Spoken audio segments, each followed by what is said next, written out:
In the standard R8, the V10 now produces 562 horsepower and 405 foot-pounds of torque, which is a boost of 30 horsepower and 7.4 foot-pounds over the previous version.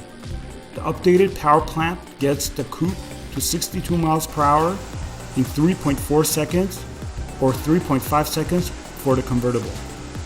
The hardtop can achieve top speed of 201 miles per hour or 200 miles per hour for the convertible. The Audi R8 V10 Performance Quattro and its 5.2-liter V10 now produce 612 horsepower and 427 foot-pounds of torque, an increase of 9 horsepower and 14.7 pounds of torque.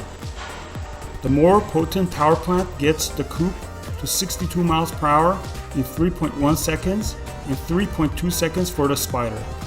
In addition, the hardtop can reach 205 miles per hour or 204 for the convertible. The engineers also tweaked the R8 suspension technology. For example, the Drive Select dynamic handling system has more distinct separation between the driver modes. And there are 3 new settings for the R8 V10 Performance Quattro: dry, wet, and snow.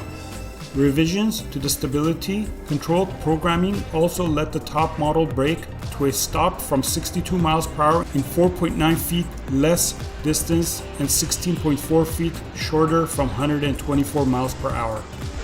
The updated R8 will go on sale in Europe in the first quarter of 2019.